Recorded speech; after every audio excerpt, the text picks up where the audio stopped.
তার আগে তিথি ছিল, তার আগের দিন আগে রবিবার আমরা তিথির পত্র থেকে আমরা পাঠ করেছিলাম।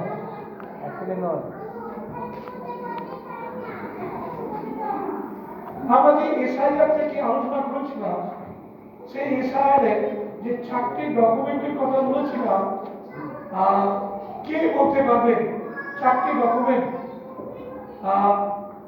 প্রথম নতুন জন্ম না, হাত তুলবেন। প্রথম নতুন জন্ম। ওকে, নতুন জন্ম। দুটো কথা বলতে পারলে না দেখে বলতে হবে। দ্বিতীয় পিতৃ পরিচয়। হ্যাঁ, দ্বিতীয় পিতৃ পরিচয়। ওকে, আর দুটো হোল্ড করে রাখি। এটা হচ্ছে যেগুলোর জন্য, যেটা দুটো বলেছে সেই জন্য। আর দুটো রয়েছে, হ্যাঁ, বাপ্তিস্ম নিতে হবে। পবিত্রতায় জীবনযাপন। আর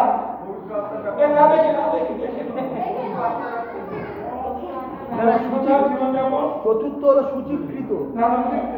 হয়ে গেছে, হয়ে গেছে। আমি আর চাই না, বাইরে চাই না। পবিত্র জীবন একটা বলেছিলাম, আরে পবিত্রতা নতুন জীবন তো একই হয়ে গেছে। পবিত্র জীবন একটা বলেছিলাম, সূচীকৃত বা সূচীকরণ। তাহলে রমা বলেছে একটা মাত্র বলেছে, রমা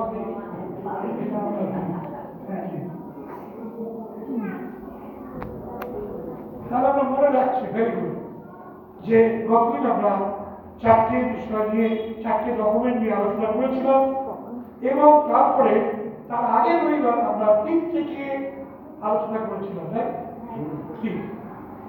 এবং সেই 3 থেকে যে আলোচনা করেছিলাম সেখানে আমরা দেখছিলাম কি, যে কাদের সম্বন্ধে আমরা দেখেছিলাম, এদিক থেকে কাদের সম্বন্ধে আমরা দেখছিলাম। নেতাদের কি হওয়া দরকার? না, আমি এখানে বলিনি, একটাই সিরিজে থাকতে হবে।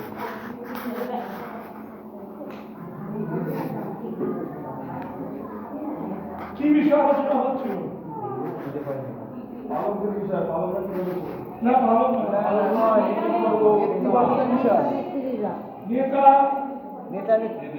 নেতা মন্ত্রী না, নেতা নেত্রীদের স্পিকার বা কার্যকারী তাদের জন্য তাড়াতাড়ি লড়াই করলে চলবে না। ওকে, এবং আমরা সেই আলোচনার মধ্যে দেখেছিলাম লে লিডার্স মানে যারা পালকের পাশে থেকে নেতৃত্ব দেবে, যারা পালক তালিকা নয়, কিন্তু তারা পালকের সঙ্গে থেকে নেতৃত্বের কাজগুলো করে, তারা হচ্ছে লে লিডার্স। ওকে, এবং বর্তমান আমরা দেখেছি বিভিন্ন মিশন, বিভিন্ন ডিনোমিনেশন, যেহেতু পালকদের অভাব রয়েছে, সেই কারণে তারা তাদের মন্ডলীগুলো পরিচালনার জন্য লে লিডার বা যারা পালকের পার্শ্ববর্তী যে ব্যক্তিবর্গ তাদেরকে দায়িত্ব দিয়ে থাকে, এবং তারা কেমন হবে, তাদের চারিত্রিক বৈশিষ্ট্য কেমন হবে সে সম্পর্কে আমরা বিস্তারিত দেখছিলাম। হালেলুয়া। আমি আর জিজ্ঞাসা করছি না, জিজ্ঞাসা করে বিব্রত করবো না, কিন্তু আমি বলছি আপনারা লিখুন, নোট ডাউন করবেন, কেন এগুলো কিন্তু আগামী দিনে আপনাকে একজন প্রচারক বা প্রচারিকাকে তৈরি করবে। মনে রাখবেন, আপনি যখন নোট ডাউন করছেন, সেগুলো স্টাডি করছেন, পরে আপনি সেখান থেকে প্রচার করতে পারবেন। ওকে, সেই জন্য শুধু শুনে গেলে হবে না, শুনে শুনে শুনে শুনে ডেপসি হবেন না।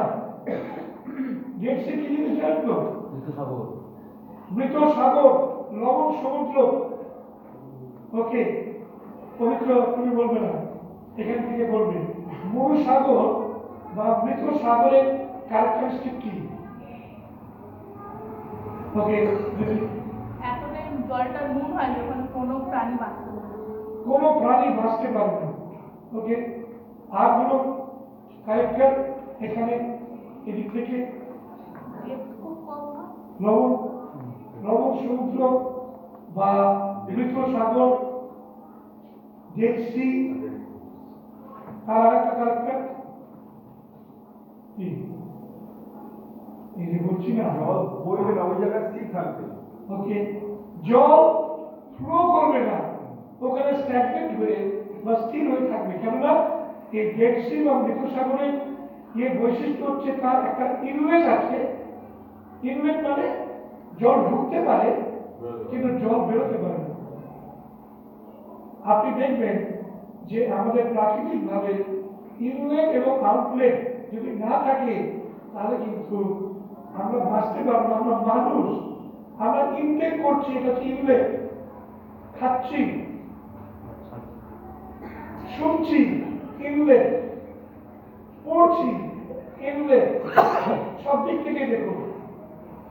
কিন্তু আউটলেট যদি না থাকে, আপনি খাচ্ছেন জল আর আপনার জল বেরোনোর কোনো ইয়ে নেই, সব স্টপ হয়ে গেছে। আপনি খাবার খাচ্ছেন, আউটলেট হচ্ছে না, কি হবে?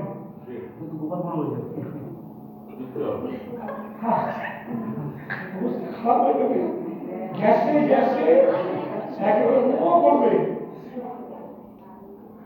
যদিও মজা করে কথাটা বলছি, প্রিয় ভাই বোন, এটা হচ্ছে শেখার বিষয় যে ঈশ্বর কেমন বিজ্ঞানী। দেখুন তিনি জানেন যে ইনলেটের সঙ্গে আউটলেট প্রয়োজন রয়েছে।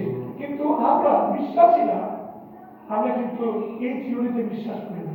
আমরা শুধু মন্দিরে আসি ইনটেক করার জন্য, নেওয়ার জন্য, কিন্তু আউটলেট বা দেওয়ার জন্য কোনো সিস্টেম আমরা কিন্তু রাখিনি। ফলে কিন্তু কি হচ্ছে, আমরা ডেড সির মতো আমাদের ঘনত্ব বেড়ে যাচ্ছে। ডেড সির জলের ঘনত্ব অনেক বেশি, ঠিক? এবং এমন ঘনত্ব যে জলের উপরে যদি কিছু ভাসিয়ে দেন, আপনি নিজেও যদি স্নান করতে যান, তাহলে আপনি ভেসে থাকতে পারবেন, ভেসে থাকতে পারবেন। কেননা জলের থিকনেস এত বেশি, আপনাকে ভাসিয়ে রাখবে। আর সেটা একদিনও হয়নি, সেটা বছরের পর বছর, 1000-2000 বছর ধরে যতদিন প্যালেস্টাইনে ওই লবণ সমুদ্র রয়েছে, ততদিন পর্যন্ত শুধু গালিল সমুদ্রের জল তার মধ্যে কলকল করে ঢুকছে, সেটা বেরোনোর কোনো রাস্তা নেই, মোটা হয়ে গেছে। প্রিয় ভাই বোন, আপনার আমার হৃদয় যেন রকম পুরু হয়ে না যায়, শুনতে শুনতে শুনতে শুনতে চড়া পড়ে গেছে, আর কিছু হচ্ছে না, এরকম না হোক।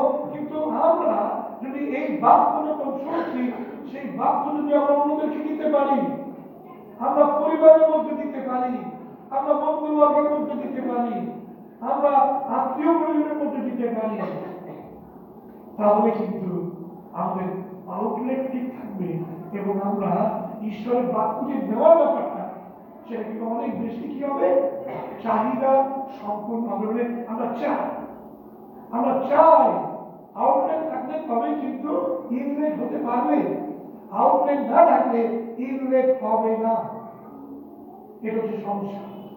তাই আসুন আমরা ঈশ্বরের বাক্যকে যেন আমরা ধরে রাখতে পারি এবং সেটাকে ব্যবহার করতে পারি। ওকে, সো পৌল তৃতীয় পত্রে আমরা দেখতে পাচ্ছি 1 অধ্যায়, আজকে 10 থেকে আমরা 16 পদ পর্যন্ত আলোচনা করব। 10 পদে পৌল বলছেন, কারণ অনেক অদম্য লোক, অসার বাক্যবাদী ও বুদ্ধি ভ্রামক লোক আছে, বিশেষত ত্বক শ্রেণীদের মধ্যে আছে।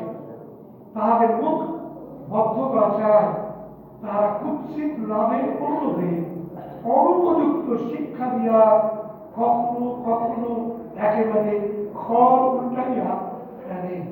বারবার তাহাদের একজন, তাহাদের এক স্বদেশীয় ভাবাদী, তাহাদের স্বদেশীয় ভাবাদী বলিয়াছে, কৃতিয়েরা নিয়ত মিথ্যাবাদী, হিংস্র জন্তু, অলস পেটুক।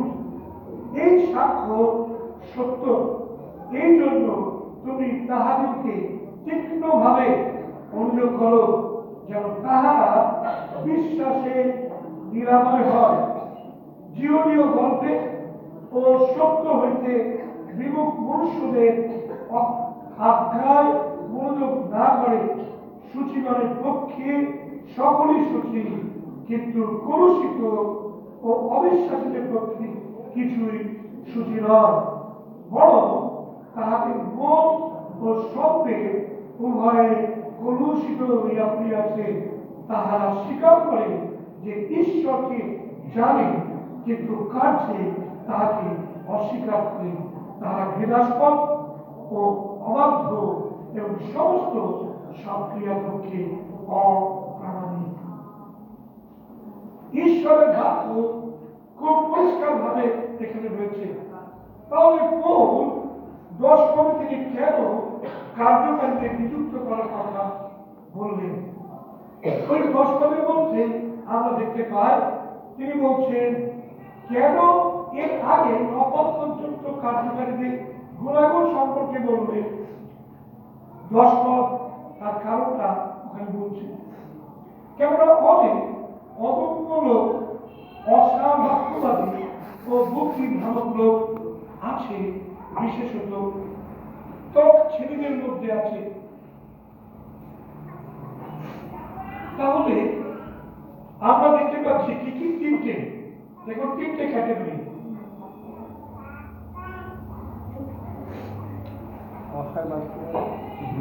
প্রথম হচ্ছে অদম্য লোক। অদম্য লোক হচ্ছে যাদেরকে দমন করা যায় না। যাদেরকে দমন করা যায় না, বিদ্রোহী, তাদেরকে হচ্ছে অদম্য। এবং বহু মানুষ রয়েছে যাদেরকে দমন করা যায় না, পালকেরা দমন করতে পারে না।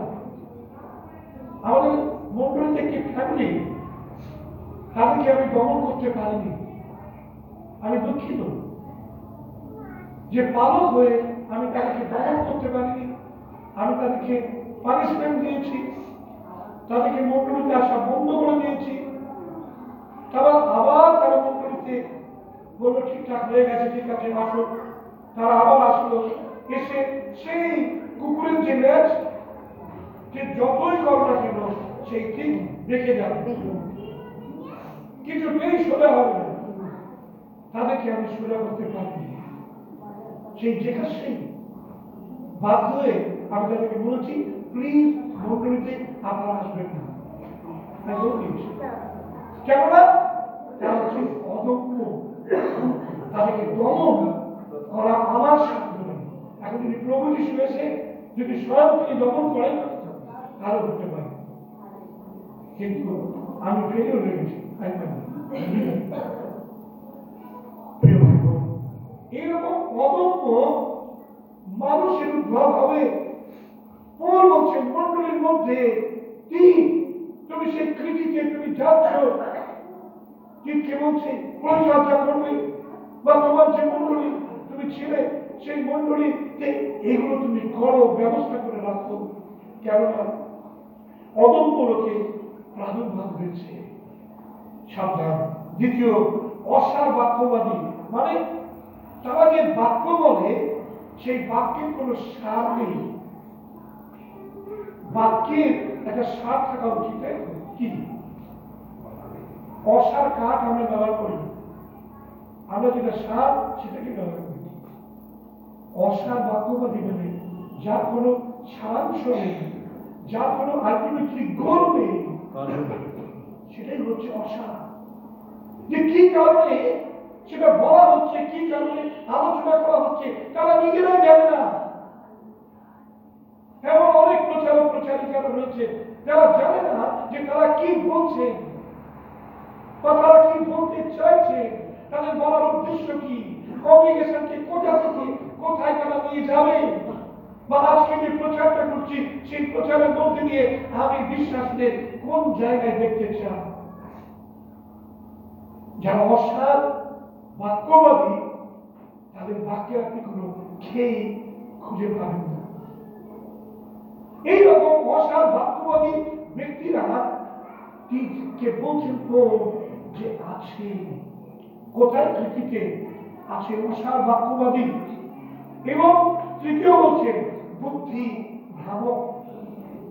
বুদ্ধি ভ্রামক অন্য কথা আমি দেখছিলাম ইংরেজি বাইবেলে হচ্ছে ডিসিভার, ইংরেজি বাইবেল হচ্ছে ডিসিভার, বুদ্ধি ভ্রামক। বাংলায় বলছে প্রতারক, বাংলায় বলছে ছলনাকারী। প্রতারক ছলনাকারী তাদেরকে বলছে এখানে উইলিয়ামকে লিখছেন বুদ্ধি ভ্রামক। তার মানে তাদের যে বুদ্ধি যেভাবে কাজ করে সেইভাবে তারা ইয়ে করবেন। দেখুন ঈশ্বর আমাদের বুদ্ধি দিয়েছেন যেন সেই বুদ্ধিটাকে আমরা সঠিকভাবে ব্যবহার করতে পারি। বুদ্ধি ভ্রামক যারা তারা কিন্তু প্রতারক যারা তাদের বুদ্ধিকে তারা অন্যভাবে ব্যবহার করে, সেটা হচ্ছে ছলনা। আপনি আপনার বুদ্ধিকে ছলনা আকারে ব্যবহার করবেন না, তাহলে আপনার বুদ্ধি ভ্রামক হয়ে যাবে। ভ্রান্তভাবে বুদ্ধিকে ব্যবহার করা। কত সায়েন্টিস্ট আছে তারা তাদের সায়েন্সের এগুলো বোম তৈরিতে ব্যবহার করেছে, বোম বানিয়েছে, বিভিন্ন কিছু বানাচ্ছে মানুষকে ধ্বংস করার জন্য। প্রিয় ভাই বোন, প্রতারক ছলনাকারী মন্ডলীর মধ্যে থাকবে। আপনাকে এই ছলনাকারী, প্রতারক, বুদ্ধি ভ্রামক, অসার বাক্যবাদী এবং অদম্য লোকেদের থেকে দূরে থাকতে হবে। যাদের দমন করা যায় না, তাদেরকে শাসন করে ঠিক জায়গায় আনা যায় না, যারা কোনো শাসন করতে চায় না, যারা নিজেদের যেটা বোঝে সেইভাবেই চলবে, তাদের থেকে পৌর বলছে সাবধান থাকো। কেন? তার কারণ এদের যদি বলছেন যে এরা হচ্ছে, এখানে দেখা যাচ্ছে কম শ্রেণীদের মধ্যে এই জিনিসগুলো আছে, তারা জিওদের মধ্যে এগুলো রয়েছে, যারা জিওদি থেকে বিশ্বাস করেছে তাদের মধ্যে এগুলো রয়ে গেছে। আজকে বিশ্বাসের মধ্যে আমাদের জিওদি কেউ নেই, কিন্তু আমরা প্রত্যেকে খ্রিস্ট বিশ্বাসী। সুতরাং খ্রিস্ট বিশ্বাসীদের মধ্যে থেকেই কেউ কেউ অদম্য, কেউ কেউ অসাবাক্যবাদী এবং কেউ কেউ বুদ্ধি ভ্রামক বা প্রতারক উৎপন্ন হবে বা হয়েছে। আসুন আমরা উক্ত যে মানুষেরা রয়েছে, যে ব্যক্তিরা রয়েছে, তাদের মুখকে বন্ধ করতে হবে। বন্ধ করা চান, কেননা তারা কুৎসিত লাভের 11 পদে বলছে তাদের মুখ বন্ধ করতে হবে, কেননা তারা কুৎসিত লাভের অনুরোধে অনুপযুক্ত শিক্ষা দিয়া কখনো কখনো কি করছে, একেবারে ঘর উল্টাইয়া ফেলে। ঘর উল্টাইয়া ফেলা, উল্টাইয়া ফেলা মানে এই বিল্ডিংটা আছে, এই বিল্ডিংটাকে এরকম উল্টে দেয় নাকি? ঘর উল্টাইয়া ফেলে মানে হচ্ছে যে ঘরের যে আসল যে কাঠামো, পারিবারিক যে কাঠামো, সেই কাঠামোটাকে নষ্ট করে দেবে। আর পরিবারের কাঠামো যখনই বলছি তখন কি, পরিবারের কাঠামোতে হেড হচ্ছে পুরুষ, পুরুষ হচ্ছে হেড, নারীরা হচ্ছে তার বশবর্তী হয়ে থাকবে। ছেলে মেয়েরা বাবা মায়ের বাধ্য হয়ে চলবে। এরা যে ধরনের শিক্ষা দেবে সেই শিক্ষাতে একেবারে ঘরকে উল্টে দেবে। ছেলে মেয়েরা বাবা মায়ের উপরে কর্তৃত্ব করছে, স্ত্রী স্বামীর উপর কর্তৃত্ব করছে। এটা হচ্ছে ঘর উল্টে যাওয়ার একটা প্রিয় ভাই বোন, ভ্রান্ত শিক্ষার দ্বারা ঘর উল্টে যায়, পরিবার কষ্ট চলে যায়, পরিবারের মধ্যে সেই ব্যালেন্স থাকে না, ছেলে মেয়ে স্বামী স্ত্রী সকলের মধ্যে ইয়ে থাকে না। প্রত্যেকের যেন বাধ্যতা রাখতে পারে, বশ্যতা রাখতে পারে। ছেলে মেয়েরা বাবা মাদের বশ্যতা হয়ে বশ্যতায় চলবে, স্ত্রী তার স্বামীর বশ্যতায় চলবে, স্বামী তার কর্তৃত্বকে আমি বলছিলাম মন্দভাবে ব্যবহার করবে, কিন্তু স্বামীরা তারা প্রেমে ভালোবাসায় তাদের কর্তৃত্বকে পরিবারের মধ্যে রাখবে। নিজের ইচ্ছা মতো সাক্ষা খেলছে, নিজের ইচ্ছা মতো মদ খাচ্ছে, নিজের ইচ্ছা মতো বাইরে এটা হচ্ছে না। পুরুষদের এই ধরনের কর্তৃত্ব করার অধিকার ঈশ্বর থাকবে, ঈশ্বর থাকবে। তারা যেন সচ্চরিত্র, তারা যেন ন্যায়বান, তারা যেন পরিবারে বাধ্য হতে পারে, তারা যেন পরিবারের সামনে একটা আদর্শ, উত্তম আদর্শ পিতা হতে পারে। কিন্তু ভ্রান্ত শিক্ষা কি করে? পরিবারকে উল্টে দেয়। কিসের জন্য? ওখানে লেখা আছে পরিষ্কার, কুৎসিত লাভের অনুরোধে। তাহলে কি ঘুষ? কুৎসিত লাভের অনুরোধে ঘুষ হতে পারে, অন্য কোনো কুমন্ত্রণা আপনাকে দিতে পারে, দিয়ে বলবে যে এটা আমি আপনাকে দিচ্ছি, আপনি একটু এর বিনিময়ে এই ভুল শিক্ষাটা দিয়ে দিন। আমরা পুরাতন নিয়মে আমরা দেখতে পাই একজন ভাওয়ালিকে একজন রাজা ঘুষ দিয়েছিলেন। কে? উইলিয়ামকে দিয়েছিল ভাওবাদী।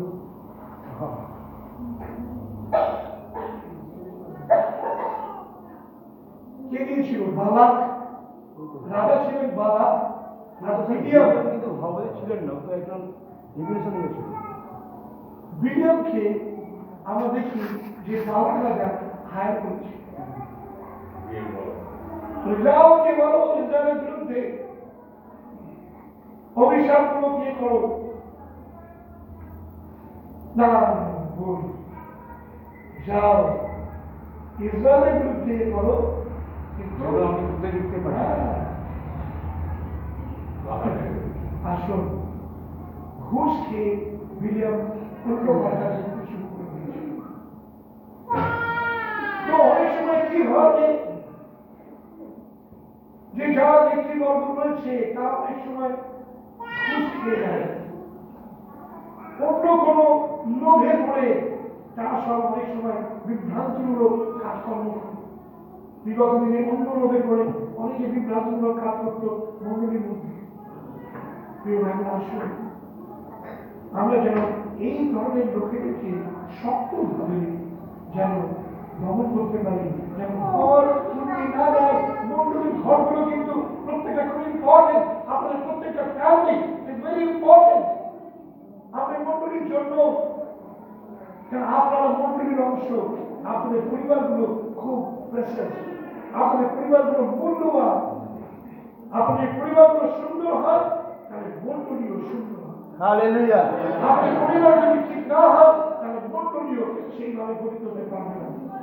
সেই জন্য পরিবার যেন উল্টে না যায়, ঘর যেন উল্টে না যায়, সেদিকে আমাদের লক্ষ্য রাখতে হবে।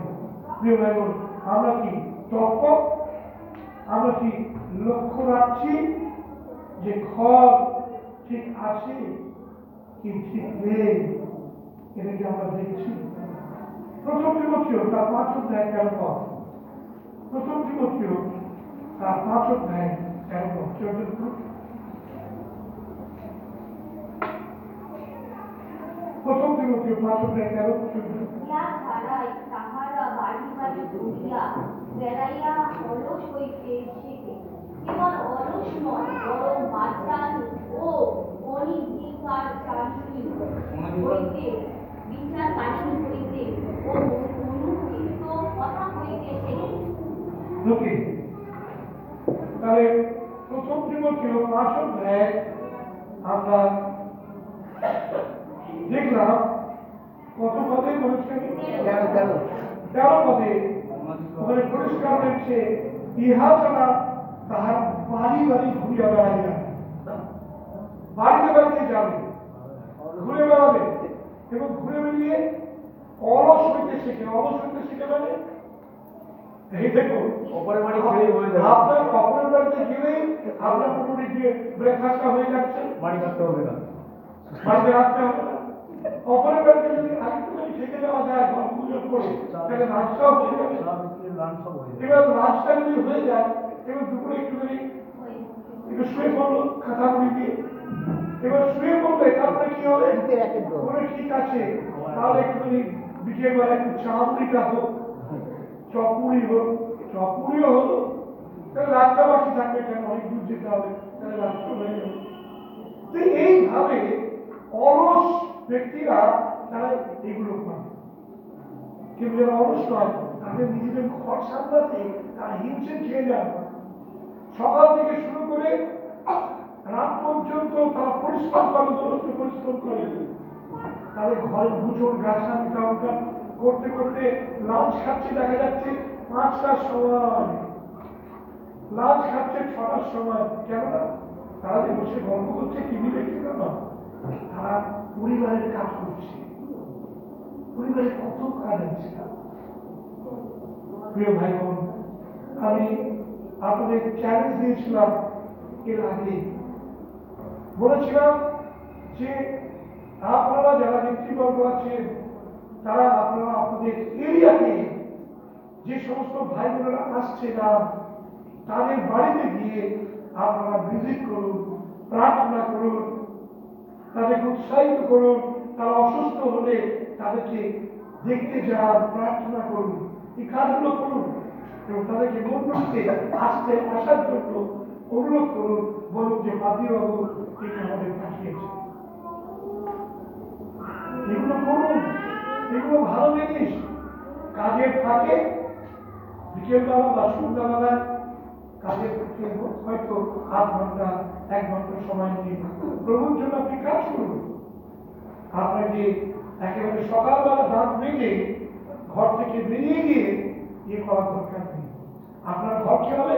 উচ্ছন্নে উঠে যাবে। ওকে, সো চলে আসি আমরা আবার সেই একই জায়গায়। কোথায়? 3 পত্রে আমরা দেখছি তারা সাবধান হতে হবে। ঘর যারা উল্টে দেয় তাদেরকে আমাদের জেনে নিতে হবে।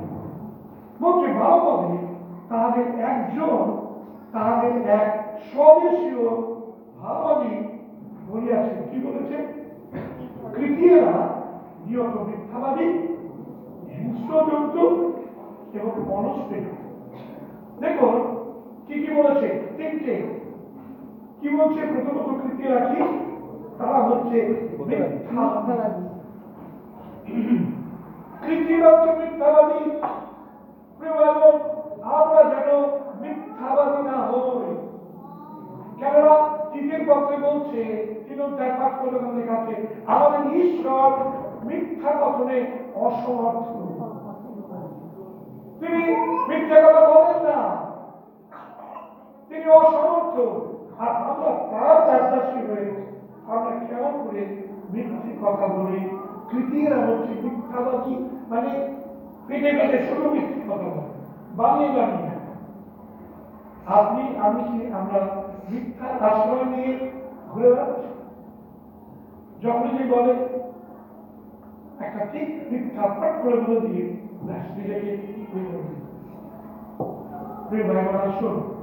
ঈশ্বর কিন্তু মিথ্যাবাদী নেই। মিথ্যে কথা বলে যারা, তাদের তিনি জীবকে তিনি উপরে ফেলবেন। মিথ্যাবাদী জীব, গীত সংহিতায় বলছে, মিথ্যাবাদী জীব ঈশ্বর ঘৃণা করে, তাই না?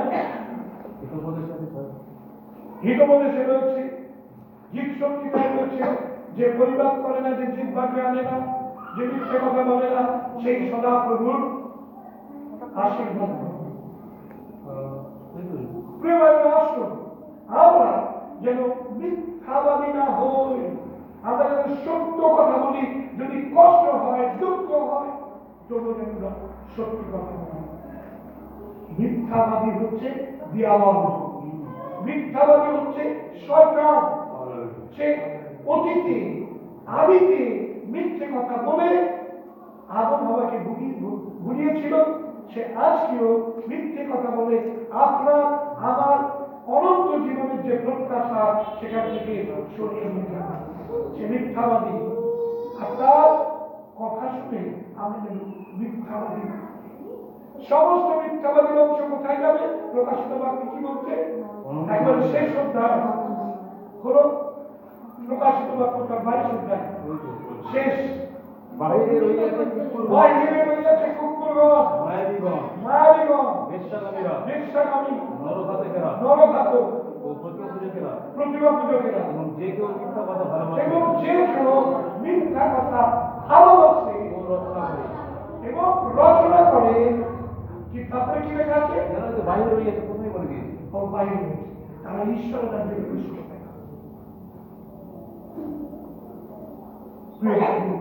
করিন্থীয়তে আমরা এর আগে পড়েছি যেটা প্রবেশ করতে প্রিয় ভাই বোনেরা, আসুন আমরা যেন মিথ্যাকে ঘৃণা করি, মিথ্যার থেকে যেন আমরা দূরে থাকি। আপনি কেন পিকনিকে আসতে পারেননি? না, পেট ব্যথা করছিল, হয়তো আদৌ আপনি পেট ব্যথা করেন, আপনি বললেন পেট ব্যথা করছিল, কেন আসুনি ইয়েতে পিকনিকে? কি করবো, ঠ্যাং ব্যথা করছিল, ওই জন্য আসতে পারিনি। ঠ্যাং ব্যথা নিয়ে কিন্তু সিনেমা দেখতে যাচ্ছে, ঠ্যাং ব্যথা নিয়ে অন্য কোনো জায়গায় যাচ্ছে, কিন্তু ঠ্যাং ব্যথা নিয়ে চার্চে আসতে পারছে না। প্রিয় ভাই আসুন আমরা মিথ্যে কথা না বলি, সত্যি কথা বলি। ওকে, তাহলে কি বলছে? তাহলে মিথ্যাবাদের অংশ দ্বিতীয় হিংস্র, তাই না? মিথ্যাবাদী হিংস্র জন্তু, শুধু হিংস্র নয়, তাদের হচ্ছে জন্তু। আর হিংস্র জন্তু কেমন হয়? সে একেবারে মানে ছিঁড়ে খেয়ে নেবে। কোনো কোনো সময় দেখবেন অস্ট্রেলিয়াতে একটা বিশেষ করে একটা রেস হয়, সেটা হচ্ছে কি জানেন তো, ওই চামড়ি গাড়িটা কি বলে, প্রচন্ড ইয়ে, ওই যে চামড়ি গায়ে পিঠের উপরে বসতে হবে, বা পুরো ষাঁড় তার পিঠের উপর বসে থাকবে, আর সেই ষাঁড়টা প্রচন্ড ঝাঁকাবে লাফাবে, যে তার সত্ত্বেও বসে থাকবে, সে বিজিত হবে। মানে এটা ডেনমার্কে খেলা হয়, ডেনমার্কে হয়। সুতরাং মরে যায়, মৃত্যু হয়, মৃত্যু হয়ে যায়। এত হিংস্র। প্রিয় ভাই বোন, আসুন বলছি তারা হিংস্র জন্তুর মতো যতক্ষণ আপনাকে কাটাছেড়া করছে, ছিঁড়ে তছনছ করে ফেলছে, ততক্ষণ পর্যন্ত তারা ছাড়বে না, ছাড়বে না। মায়া মমতা বিবর্জিত, তারা হচ্ছে হিংস্র জন্তু। এবং তৃতীয় বলছে অলস পেটু। অলস পেটু হলে কিন্তু খুব মুশকিল। অলস হিতোপদেশে বলছে যে অলস যে এক গ্লাস খাওয়ার পরে আর এক গ্লাসটা সে খেতে চায় না, সেটাও তার অলসতা। মানে এক গ্লাস খেয়েছি আর দ্বিতীয় গ্লাস আর খেতে পারছে না, অলসতায় তার হাত তুলতেও পারছে না। তাই বলছে হিতোপদেশে, এখানে বলছে অলস অথচ পেটু। এবার পেটু হলে কি হবে? সে কিন্তু তার পেট ভাববে না, অনেক ভাববে না, কিছু করবে না, কিন্তু গাড়ি গাড়ি খাবে, শুধু পেট ভরানোই হচ্ছে সর্বস্ব। কিন্তু কাজে যাবে, বাবা একটু যা কাজে যা, না আমার সময় নেই, আমি অন্য কাজে যাচ্ছি, ঘুরি খেতে যাচ্ছি, আমি একটু এই করতে যাচ্ছি, মিথ্যা কথা বলবো, তাস খেলতে যাচ্ছি, তাস খেলতে যাচ্ছি, কাজ করতে আমার জীবনে বারে বারে সেই কথা বলে বলে বলে বলে অলসতা করবে না। আপনি তো জল আনতে দিয়েছেন, এখন তো জল নিয়ে আয়, আর সে জল আপনাকে যে আমি পড়ছি, আমি এখন পড়ছি, বোতল নিয়ে গেছে, ওখানে কি গল্প করি? হ্যাঁ বোতলটা নিয়ে গেছে, ওখানে কি গল্প? এবারে বাবা বা মা হয়তো জল ভরেছে আর সেই জলটা এসে খাচ্ছে, এটা হচ্ছে অলস। এরা জল ভরিয়ে খাবে না, কিন্তু অন্যরা জল ভরাবে তারা কিন্তু সেই জলটা খায়। কি ঠিক বলছি? প্রিয় ভাই বোনেরা, আসুন আমার প্রথম এটা আমার প্রথম জীবনে ছিল, প্রথম জীবনে ছিল একদম। দেবদাস স্বীকার করছে যে এটা প্রথম জীবনে ছিল। অনেকেই আমরা এরকম ছিলাম, আমরা অলস ছিলাম, আমরা পেটুক ছিলাম, পেট সর্বস্ব। প্রিয় ভাই আসুন আমাদের প্রভু যীশু খ্রিস্ট, যাকে অলস এবং পেটু এই দুটো আখ্যায় দেওয়া হয়েছিল, জানেন তো? বাইবেল বলছে সুসমাচারে তাকে সকলে বলে অলস, তাকে বলে পেটুক, মদ্যপায়ীদের সঙ্গী ইত্যাদি ইত্যাদি তাকে বলে সম্বোধন করা হয়েছে। কিন্তু প্রভু যীশু না অলস ছিলেন, না তিনি পেটুক ছিলেন। তিনি দিনের মধ্যে অর্ধেক দিনই তিনি উপবাসে কাটান, তিনি অর্ধেক সময়তেই প্রার্থনায় তিনি থাকেন। তিনি অলস ছিলেন না, তিনি পেটুক। যেখানে নারীর পর ভয় করেছে প্রিয় আসুন, এই পৃথিবীর লোকেরা তারা নম্বর ওয়ান মিথ্যাবাদী ছিল, আর সেই মিথ্যাবাদী শয়তান দেওয়ালের অধীনে তারা রাজত্ব করছিল। দ্বিতীয়, তারা হিংস্র জন্তুর মতো তারা পাশবিক ব্যবহার করছিল এবং তারা অলস এবং বিনয়ী ছিল। আপনারা আমাদের প্রভু বলছেন যে তোমরা এই অলসতা ছেড়ে বেরিয়ে আসো, অলসতা ছেড়ে তোমরা বেরিয়ে এসো। প্রিয় ভাই বোন, আসুন আমরা দেখি একটা শাস্ত্রাংশ পড়ব। প্রেমিক তার 17 অধ্যায় 28 পদ, প্রেমিক 17 অধ্যায় 28 পদ।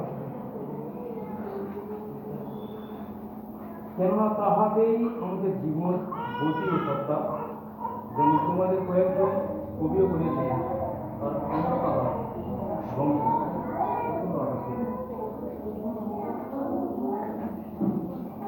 17-28 তাহাতেই আমাদের জীবন, গতি ও গতি। যেমন তাহাতে তোমাদের কয়েকজন কবিও বলিয়াছেন, কারণ আমরাও তাহার বংশের।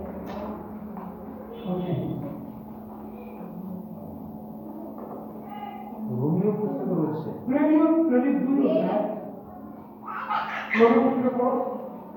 রোমিও পুস্তক ঈশ্বরের রাজ্য ভোজন পান নয়, কিন্তু আত্মাতে আরাধনা। ঈশ্বরের রাজ্য ভোজন পান নয়, কিন্তু আত্মাতে আরাধনা। যে ভোজন পানটাই বড় বিষয় নয়। পিকনিকে আমরা গেছিলাম, কি সুন্দর আমাদেরকে হয়েছে, আমরা তৃপ্ত হয়েছি। সেখানে কিন্তু ভোজন পানটা ছিল, কিন্তু সেটা আমাদের কাছে মুখ্য ছিল। আমাদের কাছে মুখ্য ছিল যে আমাদের ফেলোশিপ করতে হবে। এবং আমরা কি নিয়ে বাক্য ইয়ে করেছিলাম, আলোচনা করেছিলাম, সহভাগিতা, ফেলোশিপ। ফেলোশিপটা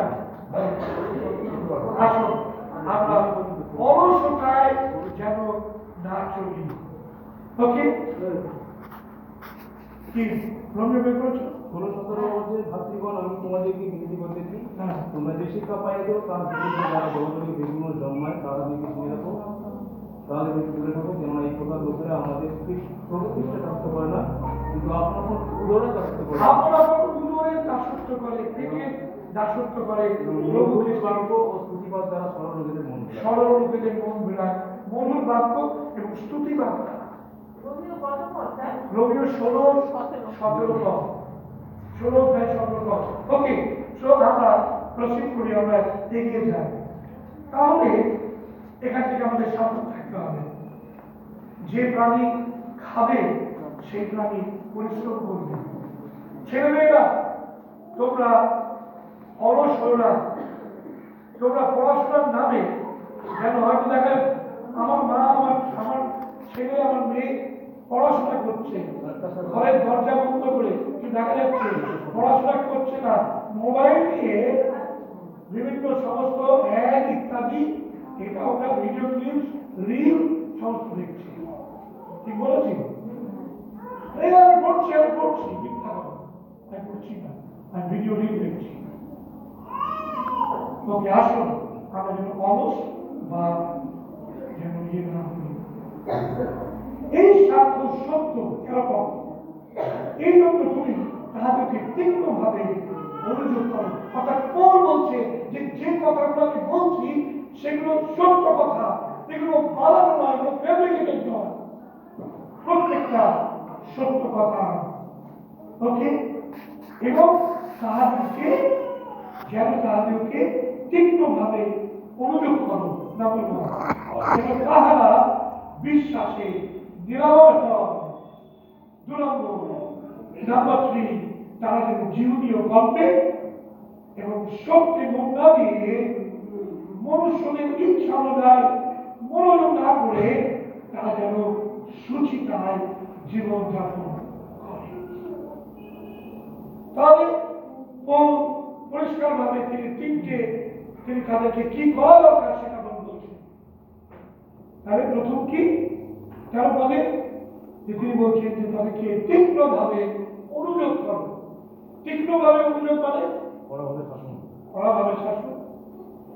তীক্ষ্ণ মানে কি আমরা কি জানি যে যদি কোনো ছুটির আঘাতটা বোকা হয় তাহলে সেটা শিক্ষক সেলায় কাজ করে না। তীক্ষ্ণ হয় খুব তাড়াতাড়ি কাজ করবে, তীক্ষ্ণ খুব ছোট হবে, ধারালো। হ্যাঁ একবার মানে একটুখানি ইয়ে হয়ে যাবে ছুটির মতো। সুতরাং তীক্ষ্ণভাবে বলছি, তীক্ষ্ণভাবে কি করবে? অনুযোগ করো। অনুযোগটা দেখুন ব্লান্টলি করলে কোনো হবে না। একটা ট্রিটমেন্ট কি আপনি জানেন? আগুন পাংচার কখনো শুনেছেন? আগুন পাংচার চাইনিজ একটা ট্রিটমেন্ট। এটা হচ্ছে যারা প্যারালাইসিস তাদের অসার হয়ে যাওয়া অঙ্গপ্রত্যঙ্গ, তাদের ওই অসারের জায়গাটা যে পয়েন্ট রয়েছে বিভিন্ন, সেই পয়েন্টে তারা সরু ঋতু ওখান থেকে ঢুকিয়ে দেবে। ঢুকিয়ে দিয়ে ওই ভিতরে যেখানে কি হচ্ছে সেই জায়গায় গিয়ে ওটাকে পিন করবে, সেটাকে সতেজ করার চেষ্টা করবে। আলু পাংচার না। ওকে, অনেক সময় ঘুরিয়ে ঘুরিয়ে আমার বাবা প্যারালাইসিস হয়েছিল। আমি জানি যে একজন ব্যক্তি আকুপাংচার করতে আসবে বাবাকে, ওই রকম ভাবে বিভিন্ন জায়গায় শরীরের অংশে ছুটফুটিয়ে শুধু খুব যে শক্ত কিন্তু নয়, তবে সরু তারের মতো সেগুলো ওই ইনসার্ট করিয়ে দিয়ে দেবে। অনেক সময় ইলেকট্রিকে দিয়ে দিত করে জল করে দিয়ে সেখান দিয়ে ব্যাটারি দিয়ে চার্জ দিয়ে যাই হোক প্রিয় ভাই বোন, যখন আমরা কাউকে শাসন করছি যেন ওই রকম ভাবে শাসনটা হয়, ব্লান্টলি না হয়, তীক্ষ্ণভাবে যেন শাসন হয়, যে শাসনটা তাদের জীবনে যে অস্বাভাব রয়েছে সেগুলোকে সতেজ করে তুলতে হবে।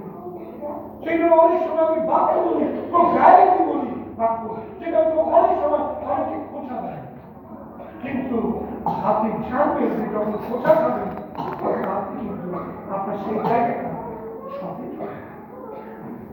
তীক্ষ্ণভাবে এই কারণে বলা হয়, কোন বলছে তীক্ষ্ণভাবে অনুযোগ করতে হবে। দ্বিতীয়, যেন তারা নিরাময় বাক্য বিশ্বাস করে। নিরাময় বাক্য ঈশ্বরের বাক্যে যেন তারা বিশ্বাস করে। কেন তারা বিশ্বাস করছে না? কেন তারা প্রভুর বাক্যকে এত ঘৃণা করছে? তাদেরকে তীক্ষ্ণভাবে তুমি শাস্তি অনুযোগ করো, যেন তারা ঈশ্বরের বাক্যে বিশ্বাস করে এবং নিরাময় লাভ হবে, সুস্থতা প্রাপ্ত হবে। তারা যেন বিশ্বাসে সুস্থ হয়। আজকে আপনার আমার বিশ্বাসে সুস্থতার প্রয়োজন রয়েছে। কেননা বিশ্বাসে যদি সুস্থতা না পায় তাহলে আমরা খ্রিস্ট বিশ্বাসে চলতে পারবো না। আর দিয়াবল চাইছে আমাদের বিশ্বাসকে ব্লক করে দিতে, বিশ্বাসকে অসার করে দিতে। কেন আজকে আমি বলছি যে আপনার বিশ্বাস আপনাকে সুস্থ করবে, বিশ্বাসে আমরা পরিত্রাণ পাবো, বিশ্বাসে আমরা রোগমুক্ত হব, বিশ্বাসে আমরা সমস্যা থেকে বেরিয়ে আসতে পারি, বিশ্বাসে আমরা খ্রিস্টের পদাঙ্ক অনুসরণ করে চলি, বিশ্বাসে। আর সেই বিশ্বাসের জায়গাতে যদি দিয়াবল অসার করে দিতে পারে তাহলে আর কোনো ব্যাপার নেই। কিন্তু নিরাময় বাক্য তীক্ষ্ণ সূচের দ্বারা বাক্যের দ্বারা সেই জায়গাগুলোকে সুস্থ করে তোলা বিশ্বাস। আসলে আমরা মন্ডলীতে সেটাই করি যে